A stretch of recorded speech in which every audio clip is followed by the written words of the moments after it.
Hi, in this video we're gonna talk about negative self-talk. My name is Danielle Pioli. I'm an artist, illustrator, and certified hypnotherapist, and I like to talk about art, creativity, emotional and mental health. And I tend to be very hard on myself mentally. So I decided to record this video about negative self-talk because it's something that is so frequent in my life that I thought I should address this. And so I was journaling and I started to notice the inner dialogue and how bad it was. And I was like, I wouldn't talk to a friend that way. I wouldn't talk to anyone that way. So why do I feel like I am allowed to talk to myself that way? Why do I think I can? Why do I think it's gonna be helpful in any way, right? And it's kind of like I know it's not gonna be helpful, but I just need to suffer a little bit more, which is insane. It's just silly because that's not gonna be helpful at all. But that negative self-talk is still there and it still happens even though consciously I know it's not helpful. So the negative self-talk usually comes in a big range of things. So in my experience, for example, I experienced comparing. I start comparing myself to other people. I start comparing myself to other artists, not only artists, but like just things in general, like physical appearance, like lifestyle, or success, like in terms of like their channel is successful but mine sucks, like their content is great but mine sucks. And it's always like, it's not a comparing like, oh, I'm good, I'm better than them, why am I not as successful? It's more of a, why can't I be that good? Why am I not that great in creating content or being charismatic or just knowing what to say or just planning and making a beautiful video or a beautiful piece of art, piece of content, of whatever it is. So yeah, I compare myself a lot and I always try to snap out of it when it happens. And I feel like I'm not successful, and I think like we are always going to feel that way. We're kind of always going to feel that we're not there because there is no there. And even though we're grateful for the things that we have accomplished, when we get into that mode of negative self-talk, of that awful inner dialogue, is like those things that you have accomplished just don't matter. And you feel like a failure. You feel like you haven't accomplished anything because you haven't accomplished that one thing that you wanted. And you feel incompetent and you feel dumb. And you feel that you're bad at what you do. We need to catch this before it spirals down to really intense feelings like anxiety and depression. Because when you get to that energy, to that state of being depressed because you are putting yourself down, it's like the energy is so dense and everything is so heavy that it feels like you're in jello trying to move, but you just can't. No matter how hard you try to move, it's just so hard. You have to make like huge efforts to do just little things. So sometimes I go into that state and it's not good, and it takes longer to recover than if I just, were able to keep myself from going there and just, snap out of it before. Is a lot easier to shift the energy because you're still in a lighter place and not in jello. And so all of this comparing and this feeling like you're not enough, feeling like you're not good enough, you're bad at what you do and you're not successful and you're a failure, and you're lazy and you feel like you're, I'm not doing enough, I'm not giving my all. And if I do give my all, I feel like I'm incompetent. If you were, giving advice to a friend that is in the same position, in the same situation that you are right now, like you wouldn't be saying those things. You wouldn't be saying you're lazy, you're incompetent, you're just awful, just give up. You wouldn't say that. So why are we saying that to ourselves? I don't get it. So all of this can be categorized as low self-esteem and lack of self-love, lack of self-confidence. So I think like this is kind of the root behind all of this dialogue and all of these feelings towards ourselves, because when you have high levels of self-esteem, you know your value, you know your worth, you subconsciously know that you're not worse or better than anyone. We're different. We have different journeys. We have different opportunities. We have different lives altogether. We can't compare. It's not comparable, and that doesn't affect us as much because we know that that is not a symbol of success. That's not a symbol of your worth. Your success is not how much you're worth. You subconsciously know that. But if you have low self-esteem, you don't know that. You really need that validation to feel better about yourself, and you need that validation to know that you're worth something. Then what should I do?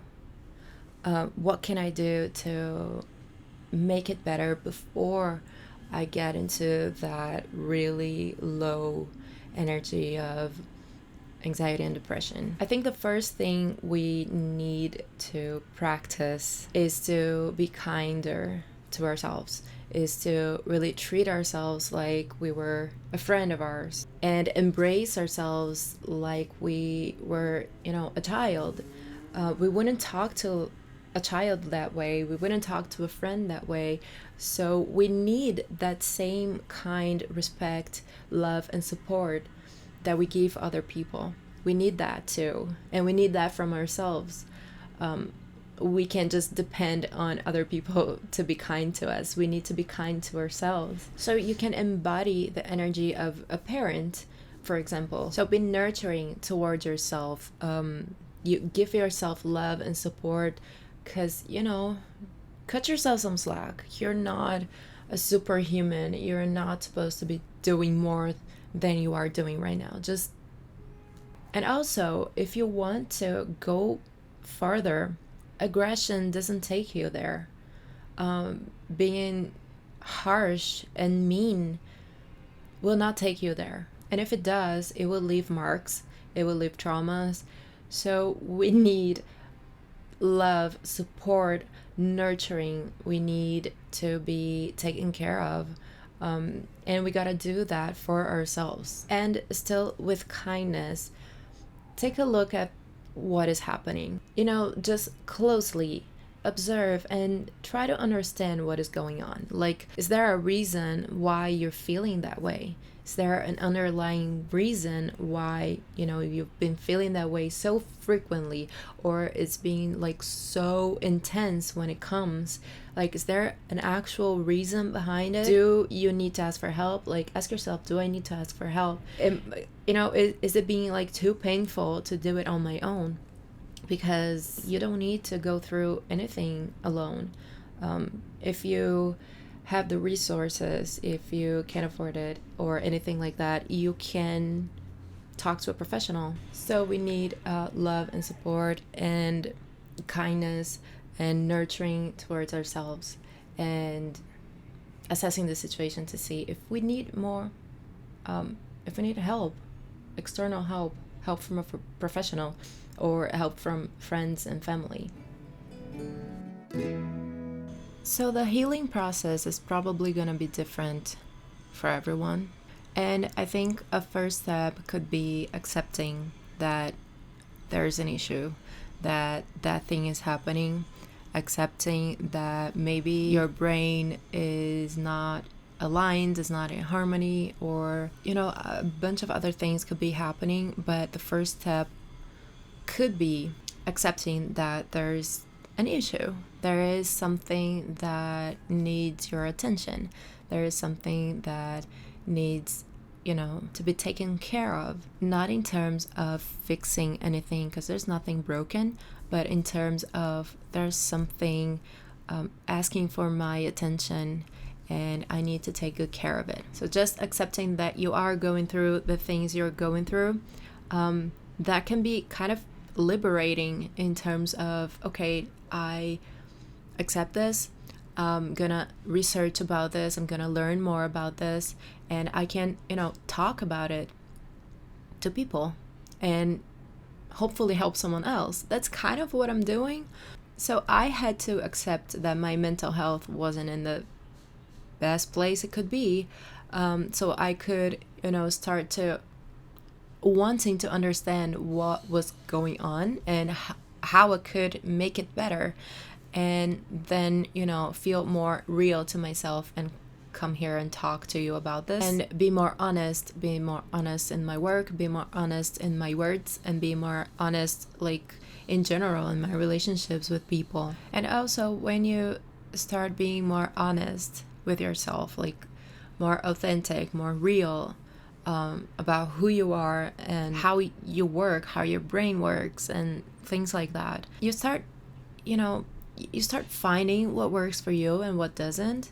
And also I think when you start allowing yourself to be yourself, all that negative self-talk becomes weaker in a way, because it feels like when we're not living our lives like us, we are kind of molding ourselves to something else, to someone else, to a society, to a job, to whatever it is. We're kind of molding and letting the world sculpt us into a new being, and you get, you're not aligned, and the negative self-talk intensifies. So being yourself, I know it's so cliche to say that.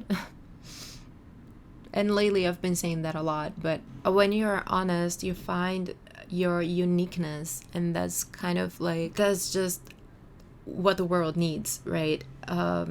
We don't need more of the same. We need unique people with different ideas, with different ways of contributing. Also self-care, taking time to do things that you love to do, taking time to, it's not only about, taking care of your beauty.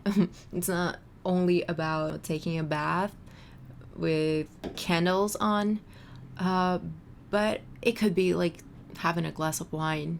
It could be watching your favorite movie, no matter how many times you watched it before. It could be just dancing in the living room. It could be anything, but just, allowing yourself to just have fun and do you and do the things that you love and enjoy yourself. It's more about enjoying yourself and getting out of that energy, that pattern of negativity that is going on, and putting your energy and your attention into something that actually brings you joy. So self-care is nurturing you. And also therapy, like I mentioned, asking for help. Do you need to ask for help? Do you need to go to therapy? There are so many different kinds of therapy that you could do. There's meditation and hypnosis tracks online that you can find. Here on my channel I have some, but YouTube in general and other apps, there's a lot of things you can do for free, and that could be really helpful in that way. So focus on self-love, self-care, and your self-esteem, working on your self-esteem and feeling good about yourself. And sometimes I see, especially women, when they want to work with their self-esteem, they put on some makeup and dress up and all these things, and these are great things to do, but it's also good to question, why is that making you feel better about yourself? Because, like, is our beauty everything that we have to offer? It isn't. And just questioning things, because then when we don't feel pretty, we don't have to feel like we have nothing to offer, because one thing has nothing to do with the other. Absolutely no connection. So focus on the self-love of who you are, loving your real self and expressing yourself with honesty and authenticity, and finding your uniqueness and loving it and cherishing it, because you are you, and there's only one of you. And with that kindness and that approach of nurturing and supporting and loving who you are, and setting boundaries and taking care of yourself, having self-care rituals, or I don't know, just moments, little moments in your day, or a big moment in your week, whatever works for you, invest in that. Just invest in feeling good. And question things, question society, question the idea of success that you have or you may have, because it's not all set in stone. Everything we pursue was invented by someone. The idea of pretty was invented. The idea of successful was invented. So yeah, embrace yourself. Act as if you were a friend that you were talking to. Parent yourself, nurture yourself, and practice self-love and self-care. And I hope it helps. This was also kind of all over the place, but it was a lot better than the last video I tried to film. So thank you so much for watching, and I'll see you in the next one. Also, if you like this video, don't forget to hit like, share with friends, because sharing helps a lot. Sharing is caring. And I'll see you in the next video. Bye.